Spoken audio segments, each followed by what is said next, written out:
sekarang dia sudah bekerja di Jakarta, anaknya ini ya. Silahkan Pak Samuel untuk boleh menyampaikan sharingnya. Ya. Shalom. Terima kasih untuk Musawihu dan juga semua majelis yang sudah memberikan kesempatan kepada saya untuk boleh bersaksi pagi ini. Bukan satu kebetulan, ya saya seperti sebetulnya kalau dengan GSK itu sama seperti pulang kandang ya. Karena saya sendiri juga bisa ada hari ini, salah satu juga adalah peran GSK yang begitu luar biasa karena saya sejak tahun 2006 saya melayani di GSK sampai di GSK Bandung sebagai pemain musik dan sampai tahun kurang lebih 2017 terakhir saya baru lepaskan ya karena dengan adanya pelayanan yang ada sehingga ini saya mengambil keputusan untuk full time fokus kepada pelayanan yang Tuhan titipkan. Ya, saya mau memperkenalkan diri saya terlebih dahulu. Nama saya Samuel Santoso. Saya dilahirkan 50 tahun yang lalu di mana saya dilahirkan di kota Sukabumi sebetulnya. Jadi kan saya dengar dari Muse, banyak juga katanya dari Sukabumi di sini ya. Jadi mungkin ada beberapa yang sempat tahu saya. Jadi saya anak dari Bapak Santoso yang sudah almarhum sekarang. Saya dilahirkan dengan kondisi tunanetra karena orang tua saya itu kena penyakit campak Jerman. Jadi waktu hamil mama saya kena campak Jerman dan itu akhirnya mengenai mata. Secara medis harusnya katanya digugurkan kalau memang keadaan seperti itu. Jadi waktu saya lahir ke dunia ini, menurut yang saya tahu dari keluarga saya, bahwa saya tidak memiliki kulit seperti ini. Jadi kalau hidung agak mancung ini mujizat. Gitu ya sebenarnya. Karena secara medis itu saya nggak mungkin punya kulit seperti ini. Dan dokter waktu itu juga sempat katakan bahwa saya punya klep jantung bocor. Bahkan yang paling ironi adalah saya tidak bisa punya keturunan. Jadi betul tidak mudah dan menjadi seorang anak tunanetra di kalangan suku Chinese bukan hal yang mudah. Karena kenapa? Walaupun bapak saya puji Tuhan mendidik saya sejak kecil begitu luar biasa, tapi susah untuk berkembang. Untung saya Tuhan izinkan udah buta begini tapi rada nakal. Kalau saya nggak bandel, saya tidak bandel mungkin saya tidak akan ada hari ini Bapak Ibu Saudara sekalian. Jadi mujizat karena sedikit rada nakal itu Tuhan izinkan nakal jadi saya bisa ada sampai hari ini. Karena saya bukan kebetulan papa saya itu keras sekali dalam mendidik kerohanian juga cukup keras. Bahkan dari anak 4, saya 4 bersaudara. Saya lah yang paling tidak pernah ngalamin dimanja. Dan kalau di gereja makan permen satu aja urusannya panjang. Saya nangis di gereja, dibawa keluar gereja, disabet sama sabuk. Itu saya alami, bahkan saya pernah kalau orang Sunda bilang dikerem ya di dalam kamar, ya disuruh diam di dalam kamar, dididik oleh orang tua sebegitu demikian rupa. Jadi waktu saya lahir sebenarnya dari awal saya lahir, begitu saya tahu saya tunanetra, secara hati nurani saya tidak bisa terima. Saya tidak bisa terima dan saya berpikir, Tuhan apa-apaan saya hidup percuma. Bahkan orang tua saya ketika saya mulai belajar main musik menginjak dewasa, dia berpikir apa? Ya udah yang penting asal penting mah hobi, yang penting buat hobi. Jadi tidak pernah berpikir bagaimana saya menjadi seorang tunanetra itu bisa menjadi produktif, menjadi berarti. Yang penting katanya sudah saja berdoa cukup. Tugasmu hanya itu. Tapi nggak pernah terpikirkan bagaimana saya harus hidup, bagaimana saya harus menjalani kehidupan di masa dewasa ke depan. Di orang Chinese adalah satu pergumulan yang paling sulit adalah itu Bapak Ibu. Sangat susah. Jadi waktu saya kecil, saya pernah sekolah waktu itu di sekolah Advent. Karena orang tua saya Advent basicnya. Nah saya sendiri sekolah di situ, tapi nggak ngerti apa yang diajarin karena mata saya walaupun waktu itu bisa melihat. Saya dioperasi 3 kali. Dioperasi 3 kali, umur 9 bulan, 1 tahun setengah dan 2 tahun dan 11 tahun kalau tidak salah waktu itu gara-gara kena pukulan. Jadi waktu saya mengalami kejadian seperti itu, jujur hati saya sangat berontak sama Tuhan. Saya sudah berkali-kali minta Tuhan kalau memang boleh panggil saya aja udah. Karena percuma saya hidup, percuma saya bisa ada, kalau toh saya sebagai anak yang paling besar pun tidak ada kekuatan apa-apanya. Bahkan ketika orang tua saya ngomongin bisnis sekalipun, saya jarang pernah diajak untuk ngobrol. Karena seringkali mereka berpikir tunanetra ya sudah tahunya begitu, makan, tidur, ya bagaimana. Dan saya akhirnya sempat sekolah, puji Tuhannya saya punya dokter mata, dokter Teng waktu itu almarhum, menyarankan saya untuk masuk ke Wiataguna Bandung. Dan puji Tuhan disitulah awal mula saya bangkit. Walaupun waktu saat itu juga di tahun 80-an, 90 itu bagaimana perlakuan saudara-saudara kita yang bukan Chinese itu begitu luar biasa terhadap orang Chinese. Sehingga saya dibully, sehingga saya mau belajar main musik pun ditolak. Belum lagi dikata-katai, si Cina, si Loleng. Itulah yang terjadi dalam hidup saya. Sampai saya pun mau bergaul, mau ngobrol, mau apa tuh takut. Bahkan untuk diskusi, kebetulan saya juga lahir di dalam keluarga Advent, suka ada yang disebutnya diskusi sekolah sahabat kalau di gereja Advent. Itu saya sendiri tidak pernah ada kesempatan untuk berdiskusi, ngobrol, bahkan apalagi khotbah.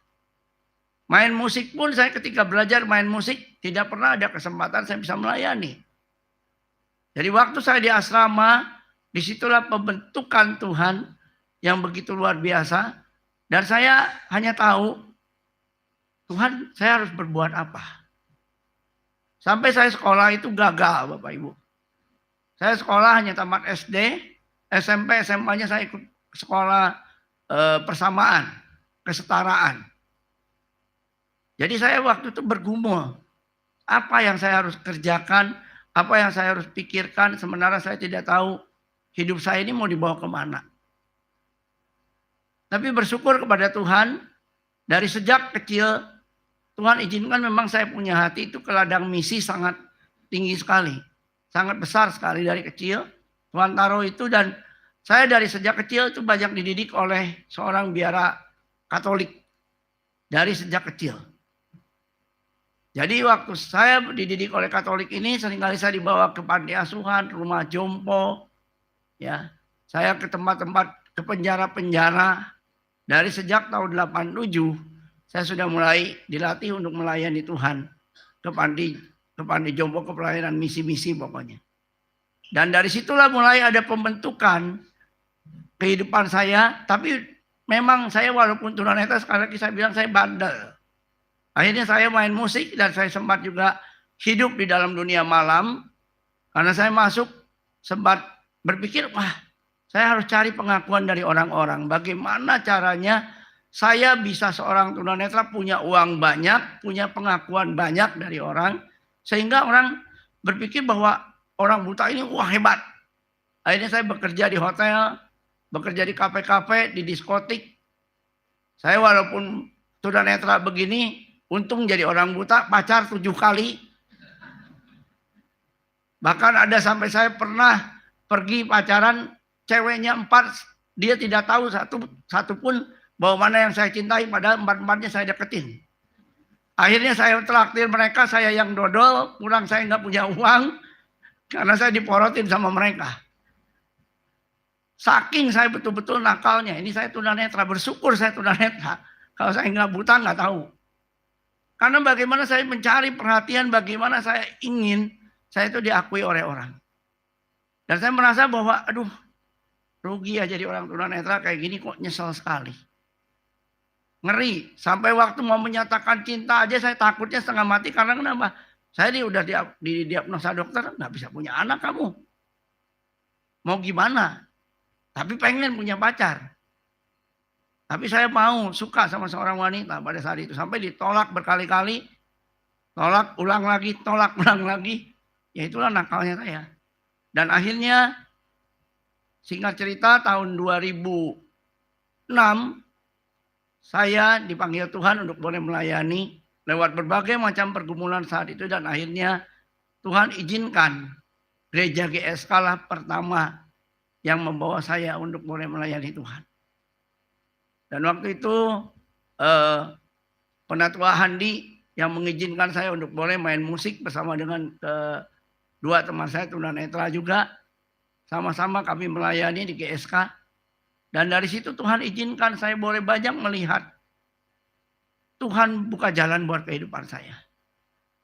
Tuhan memperlihatkan banyak sampai saya juga tidak mengerti kok Tuhan bisa pakai saya. Dengan kekurangan saya, dengan kelemahan saya, dengan keterbatasan saya, Dia pakai hidup saya betul-betul sampai di titik itu.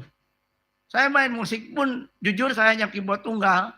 Karena basic saya dulu hanya main musik mandarinan maling. Itu pun modal autodidak. Nggak ada yang mengajar. Dan saya kalau dikasih lagu baru, apalagi yang banyak variasi-variasi bagaimana, waduh bingung setengah mati apalagi di band. Tapi puji Tuhan, disitulah Tuhan membentuk saya. Sampai akhirnya saya boleh menjadi pemain musik di gereja. Dan akhirnya dari gereja GSK, Tuhan izinkan saya pegang 2 gereja di Bandung. Tapi tahun 2007, Tuhan izinkan saya bertemu dengan satu pelayanan di Jakarta, di daerah Kebon Jeruk, waktu itu di Intercon Plaza. Dan saya akhirnya melayani di Kebon Jeruk itu kurang lebih 2-3 tahun, bolak-balik Bandung, Jakarta. Tapi saya melihat karena di Jakarta ternyata tidak semudah apa yang dibayangkan. Ada banyak hal yang saya memang bergumul. Saya nggak berani waktu itu. Kebetulan karena gereja tunanetranya ini yang menaungi ada gereja karismatik. Jadi saya juga memang kurang setuju dengan ajaran di karismatik. Tapi saya bergumul. Saya harus bagaimana? Akhirnya saya memutuskan. Saya keluar dari Jakarta. Saya sudah 3 tahun lebih bolak-balik Jakarta Bandung. Bahkan mereka sudah mau mempendetakan saya. Dan saya tolak terus. Untuk saya mau jadi pendeta, enggak. Saya bilang saya belum siap. Tapi akhirnya Tuhan izinkan tahun 2010-11an itu saya mulai pelayanan ke Kalimantan. Saya pikir Tuhan benar-benar saya dikasih pelayanan ini mungkin saya di Kalimantan kali ya. Saya coba ke Kalimantan Barat, saya ke pedalaman. Pelayanan ke pedalaman sendiri waktu itu hanya bermodalkan ada satu teman orang yang melihat yang pernah melayani di Jakarta, dan saya melayani ke sana ke Kalimantan. Tapi ternyata Tuhan punya rencana lain lagi, bukan. Dan akhirnya 2016 Tuhan izinkan saya membuka satu yayasan di Kota Bandung, yaitu namanya Yayasan El Yakim Daya Mandiri, di mana kami melayani para istri tunanetra. Tapi hanya lebih ke pemberdayaan, lebih ke membuat pelatihan dan segala macam. Dengan tidak tahu apa-apa. Dan saya dari waktu awal hanya bilang, Tuhan, saya nggak punya apa-apa, modal saya hanya lutut. Karena papa saya dari sejak kecil selalu mengajarkan, Samuel, walaupun kamu tunanetra, jangan sekali-kali menjual kecacatanmu dengan meminta-minta. Jadi dari sejak saya Tuhan izinkan melayani di yayasan itu, saya tidak pernah satu lembar pun minta proposal kemanapun, ke gereja atau kemanapun, nggak pernah, kecuali gerejanya yang memang minta. Dan Tuhan izinkan ada satu orang yang sampai hari ini masih juga membantu. Dia tidak mau diketahui orangnya, siapa orangnya. Dia kasih uang dari mulai yang kecil, dan saya waktu itu nggak tahu apa maksudnya Tuhan. Tapi akhirnya saya punya anak asuh, ada beberapa tunanetra yang saya jadikan anak asuh, saya kasih 150, 200. Tapi dari situlah Tuhan mulai tumbuhkan. Dan akhirnya tahun 2016, akhir tepatnya pada tanggal 28 Oktober 2016, saya Tuhan izinkan melayani di Solo. Saya tahun 2013 sebenarnya sudah mulai jalan ke Solo waktu itu karena ada satu tunanetra Muslim yang waktu itu minta dilayani, saya layani. Akhirnya orang ini tidak mau dilayani lagi, tapi saya kok jatuh cinta dengan kota Solo. Ada apa ini Tuhan? Saya minta tanda, kalau benar saya harus melayani di Solo, tolong Tuhan beri tanda kepada saya. Tandanya apa? Terserah, tapi kasih tanda. Tapi hanya waktu itu saya melayani di pelayanan orang yang sakit jiwa dan juga narkoba di kota Solo. Tapi kayaknya Tuhan bukan di situ juga. Tuhan nggak izinkan saya ke sana. Dan waktu tahun 2015 saya mau pulang, nggak mau lagi ke Solo. Ada satu hamba Tuhan dari Malang, seorang tunanetra, dia bilang, Samuel, ada 20 jiwa yang ingin dilayani dan mereka belum ada persekutuan di Solo. Saya bergumul, Tuhan, secara logika uang dari mana? Bolak-balik Solo Bandung bukan persoalan kecil, karena kalau bagi kami tunanetra, pergumulan yang terbesar adalah transportasi dan akomodasi. Itu pasti jadi pergumulan yang sangat besar, karena kami transportasi itu jauh 2 kali lipat ketimbang orang yang melihat. Bahkan ketika kita pelayanan persekutuan, jauh lebih besar transportasinya. Karena kita harus siapkan uang untuk transport, mengganti transport, baik itu Gojek, sekarang kalau ada Gojek ya, kalau dulu belum ada Gojek, kita sewakan angkot, kita sewakan mobil, sekarang juga saya di Solo juga seperti demikian. Dan akhirnya kita mulai pada tanggal 28 Oktober 2016, ibadah pertama pelayanan kami berjalan. Waktu itu kami beri nama pelayanan Solo Disability Ministry. Tetapi setelah COVID kemarin, Tuhan izinkan saya ganti nama, karena waktu itu Tuhan izinkan mujizat demi mujizat terjadi ketika COVID. Dan akhirnya sekarang kami berganti, karena nanti Bapak Ibu juga mau lihat pelayanan kami, walaupun sekarang kita YouTube-nya ada jalan keluar lagi baru, karena belum ada yang bantu lagi. Ada YouTube kami, yaitu pelayanan Rafa Solo Disabilitas. Jadi kenapa kami beri nama Rafa? Allah adalah penyembuh. Tapi penyembuh di sini bukan hanya sekedar penyembuh secara jasmani, tapi yang lebih penting adalah penyembuh secara rohani. Dan itu yang saya dapatkan dari Tuhan. Karena waktu COVID kami bergumul. Saya bergumul, Tuhan, ini jemaat tidak ada pekerjaan bagaimana? Tuhan bilang, gembalakanlah domba-domba. Saya bilang, Tuhan, apa maksudnya? Peliharakan domba-dombamu, jangan lari dari pelayanan ini, lakukan. Akhirnya saya tetap pulang ke Bandung karena waktu itu COVID. Dan Tuhan izinkan. Saya bingung, Tuhan ini jemaat mesti diapain. Saya waktu itu hanya WA ke salah satu hamba Tuhan di kota Bandung. Lalu mulai Tuhan izinkan ada dana masuk sampai tidak terasa. 2 tahun COVID, hampir 600 juta. Tuhan izinkan saya bisa mencukupi 2 anggota jemaat yang di Solo maupun juga yang di Bandung. Saya sampai tidak habis pikir, Tuhan bisa lakukan apa yang nggak mungkin menjadi mungkin. Dan Tuhan izinkan jemaat sekarang yang Tuhan titipkan kepada saya, kurang lebih ada 50 jiwa, berikut plus dengan orang-orang yang melihat dan anak-anak. Dan Tuhan izinkan juga di tahun yang kedua, tahun 2018. Tuhan izinkan saya diberikan satu tempat. Sampai hari ini saya tidak tahu siapa yang kasih rumah itu. Saya tidak pernah tahu, hampir setengah M lebih, walaupun memang rumahnya rumah lama, Bapak Ibu. Tapi puji Tuhan, kurang lebih 400 meter persegi saya dapat.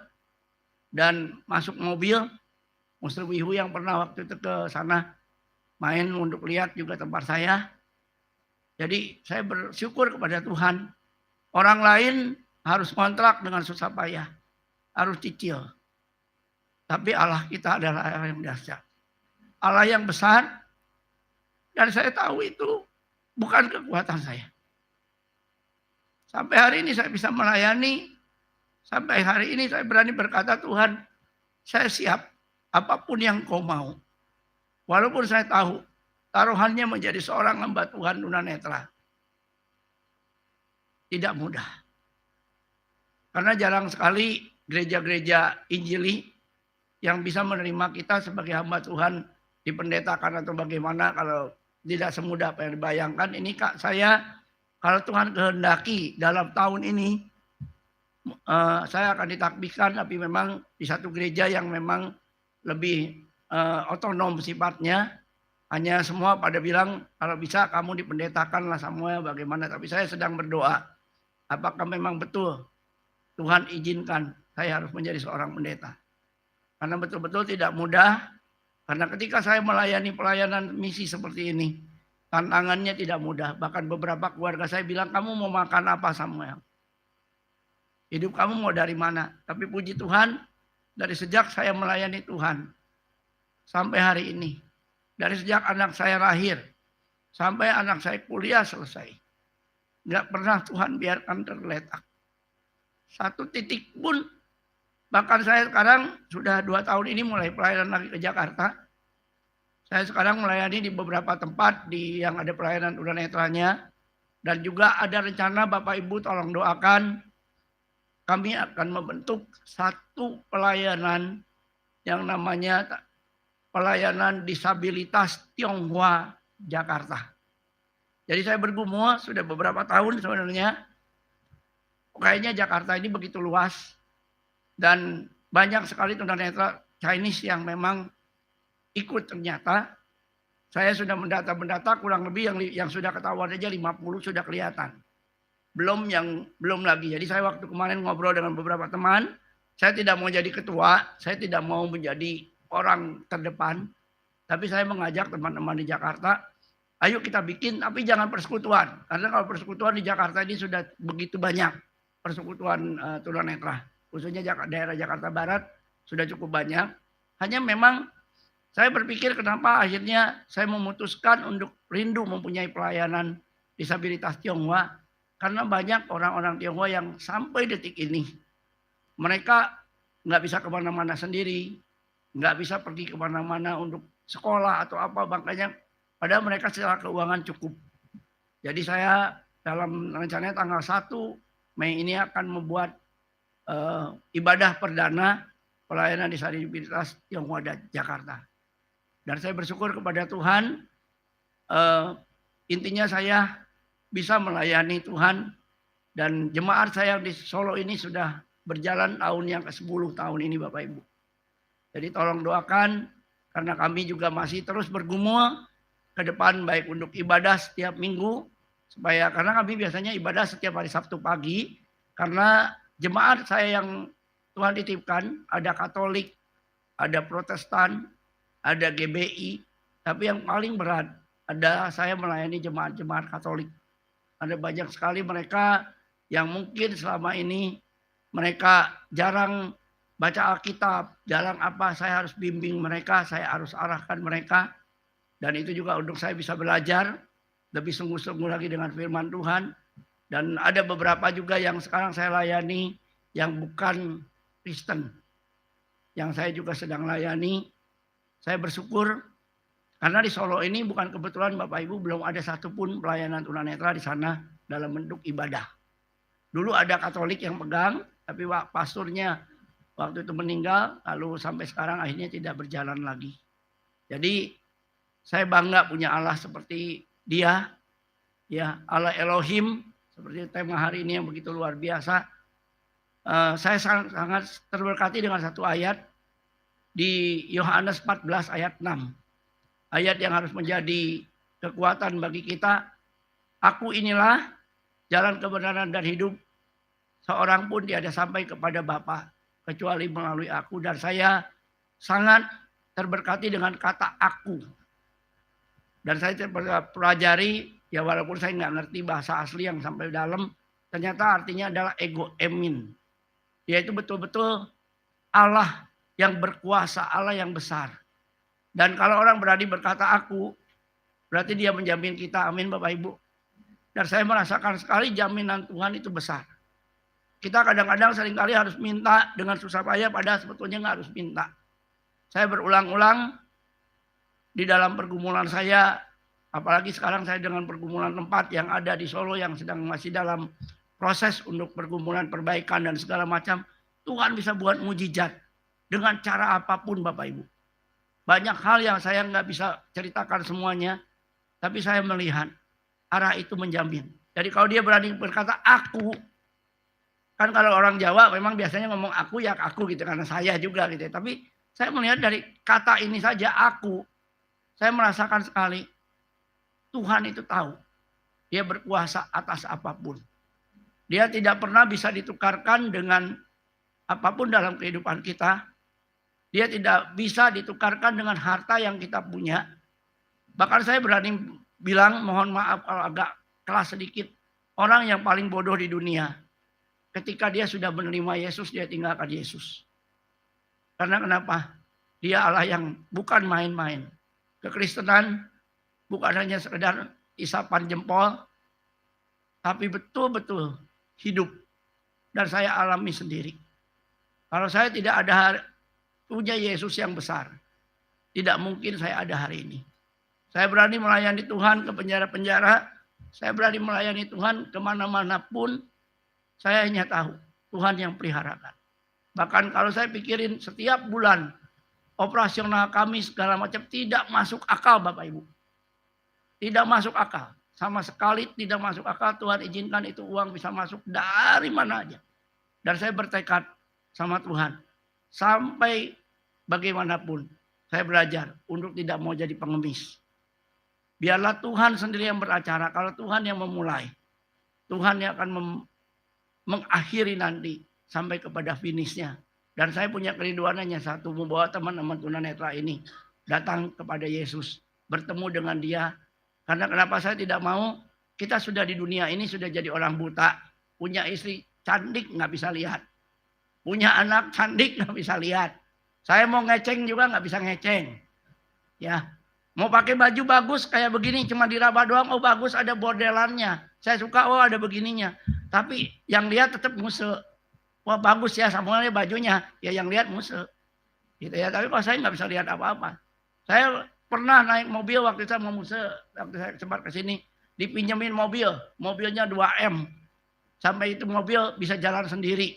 Saya nggak bisa lihat. Sampai saya mikir, percumanya bukan mobil oke. Soalnya punya mobil juga apa yang mau dilihat gitu Bapak Ibu. Apa saya tidak pernah bermimpi punya mobil, tapi bersyukur dari mobil yang murah sampai yang mahal, bahkan bosnya yang nyetir saya ngalamin. Itulah bangganya jadi anak Tuhan. Dan saya percaya, saya rindu kenapa pelayanan tunanetra ini sekali lagi ada. Saya ingin supaya karena sehebat-hebatnya musuh orang-orang melihat melayani orang tunanetra berbeda sekali dengan kami sesama tunanetra. Karena tunanetra itu berbedanya begini Bapak Ibu. Kalau sudah pulang ibadah seperti ini, nggak langsung pulang. Itu kalau kita ada tempat, itu sampai sore aja kita diamkan, itu ngobrol. Karena kesenangan kita hanya ngobrol, sharing, ketawa-ketiwi. Jadi itulah hiburan kita. Karena nggak ada lagi. Karena kalau kita yang nggak melihat ini jenuhnya luar biasa, makanya buat anak-anak muda khususnya, tolong jaga mata. Karena ketika mata tidak melihat itu betul-betul tidak mudah. Tapi bukan berarti ketika kita mengalami hal yang seperti ini pun semuanya gugur. Bagi Allah tidak ada yang gugur. Dan ada satu ayat lagi yang saya mau sisipkan terakhir, yaitu Ayub pasal 23 ayat 10. Karena ia tahu jalan hidupku, seandainya ia menguji aku akan timbul seperti emas. Dan saya tahu betul Tuhan izinkan saya lahir di dalam kondisi tunanetra. Saya nggak bisa lihat, nggak bisa apa. Saya tahu sulit, tidak mudah.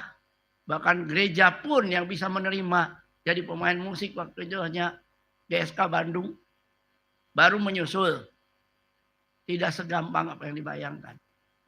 Tapi Allah kita, Dia berkuasa membalikkan segala sesuatunya menjadi baik. Jadi itu saja kesaksian saya, dan biar itu boleh menjadi kekuatan buat kita semua. Tuhan memberkati.